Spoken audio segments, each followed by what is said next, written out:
What's up guys? Welcome back sa aking YouTube channel. So kung bago ka dito sa aking channel guys at gusto nyo matuto regarding coins at saka banknotes, ay click nyo na guys yung subscribe button at notification bell para updated po kayo sa mga bagong videos na i-upload ko. So nakita nyo naman guys, ang pag-uusapan natin ngayon ay mga star notes or tinatawag na replacement notes. So sa iba't ibang denomination guys, nagkakaroon po ng mga ganito. Ayan, sample po dito sa 500 pesos. So sa iba ganyan po yung kanyang itsura, but sa ibang lugar po or sa ibang bansa ay shape po siya ng star, no? Or parang asterisk po.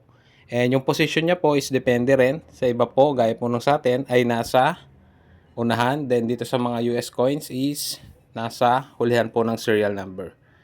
So ito po yung itsura ng star note sa malapitan. And sa mga star notes po kasi guys, mas rare po or magkakaroon siya ng value kung sa mga mas luma po na currency natin or mga banknotes po natin, gaya po nito.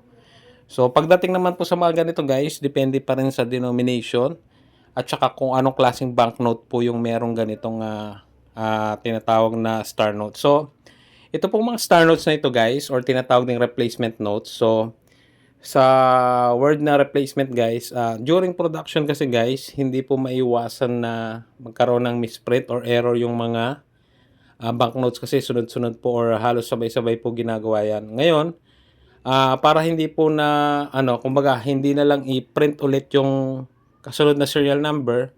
So, meron po silang mga dinadagdag po ng mga ng mga star notes or sequence po ng numbers na merong star notes. So, yun po yung parang pamalit dun sa error or misprint po ng mga banknotes natin, no? So, iba-ibang denomination nun guys, meron tayo dito. So, may mga luma din tayong mga banknotes na meron ding ganitong star notes po. So, pagdating po sa value kasi guys, depende po yan. So, may value po yung mas luma po natin ng mga banknotes compare po sa mga recent, no?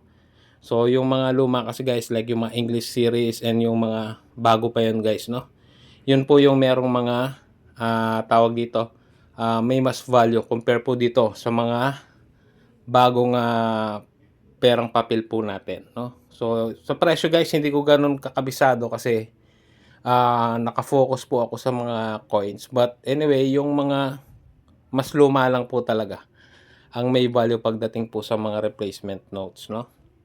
So, yun lang guys sa video na ito. So, wag kayong mag-expect guys na may mataas na value po yung mga ganyan. Especially nga, gaya na sabi ko, kung mga, kumbaga, hindi talaga valuable na mga banknotes yung merong star notes, no?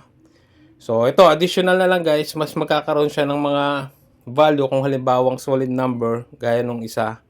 Tapos, may pa siya, star note. Tapos, itong mga ganitong, guys, no? Mga ganitong banknotes po. Mas mahal po ito. So, yun lang guys para sa video na ito. And I hope kahit pa paano nabigyan ko kayo ng konting idea. So, hindi ko lang kasi gaanong 40 po yung banknotes pero at least meron ka kung na-share sa inyo regarding po sa mga ganito. Kasi baka nakakita po kayo ng mga ganitong symbol, no? Sa mga perang papel po natin. So, yun lamang guys. Maraming salamat sa panonood.